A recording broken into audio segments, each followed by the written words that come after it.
Siin on siis ehitusobjekt number 34. Oletame, et teil on üle linna erinevad ehitusobjektid.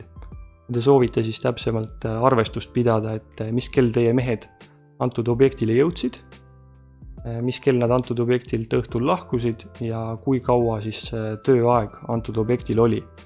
Et kõik teie ettevõtte masinad, mis on siis selles geopiirkonnas pargitud, arvestatakse siis justkui nagu tööaega.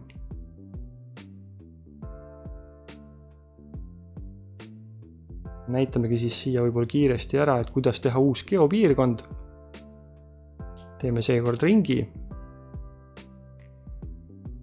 Teete kaardil topeltklõpsu, teil on ring ja siis saate siit ise valida, kui suur on antud ringi raadius. Ja saate seda ringi siis endale sobilikku kohta tõsta, kus teie klient parasjagu asub.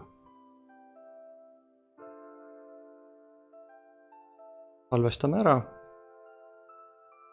Kohe on meil siin olemas uus geopiirkond ja nii kui nüüd auto siia siseneb, hakatakse arvestama tööaega, kui ta siit väljub, siis tööaeg lõpeb. Või siis saame teile saata ka näiteks teavitused, et siin oli hea näide ühest ettevõttest, kes tegeles transpordiga ja ta palus meestele, et tooge õhtuti ikkagi euroalused ettevõtte platsile tagasi, aga osad juhid arvasid, et oleks mõistlik need euroalused kokkuostu viia ja rahaks teha.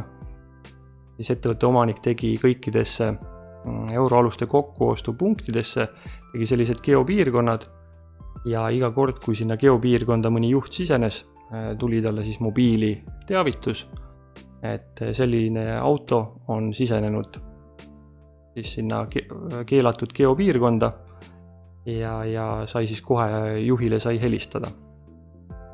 Samamoodi saab teha näiteks geopiirkonnad oma konkurentidest, et siis kindlaks teha, et teie töömees ei käiks näiteks nädalavahetusel või peale tööaega ei käiks konkurendi juures tööd tegemas, siis selline geopiirkond annab teile kohe sellest teavituse, et ei ole vajadust ise pidevalt siin jälgida, et millega mehed tegelevad, et geopiirkonnad sisuliselt automatiseerivad selle.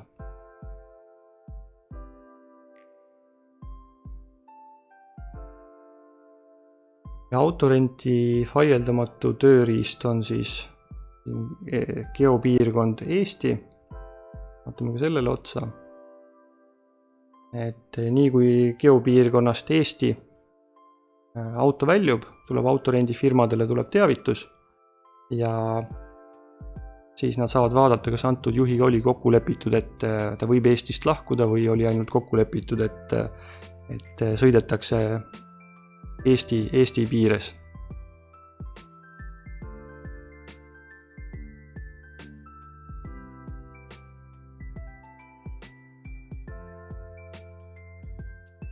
Et siis ongi sisuliselt geopiirkondadest kõik, aga näiteks ja siis lõpetakse ära ka grupid, et kui teil on olemas erinevad geopiirkonnad üle Eesti, te soovite neid näiteks grupeerida, ütleme, et need on kõik siin siis Tartu geopiirkonnad, paneme need ja panete lihtsalt geopiirkonna nimeks Tartu ja vajutate OK ning kohe siis grupeerib ära, et need 2 geopiirkonda on siis Tartu geopiirkonnad ja ülejäänud on siis Tallinna omad näiteks. Et saab geopiirkonnad ka erinevatesse gruppidesse panna, kui peaks vaja olema.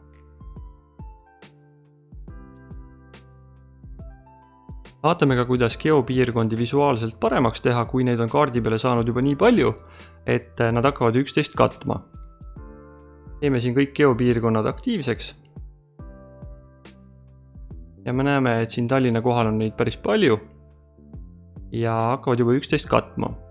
Selle jaoks võtke ülevalt paremalt oma kasutaja nimi, kasutajaseaded, erige siin täiesti alla ja valige selline asi nagu, kui mitmed geopiirkonnad kattuvad, grupeeritakse need ühe ikooni alla. Tehke siia linnukene, vajutage OK. Ja te näete, et geopiirkonnad on grupeeritud. Kui me sisse zoomime, siis need geopiirkonnad, mis on siis hästi lähestikku üksteisele, Need grupeeritakse siia 5 geopiirkonna alla ja meil on kaarti palju mugavam vaadata. Ja kui me välja zoomime, siis näitab, et selles piirkonnas on 8 geopiirkonda. Meeldivat kasutamist!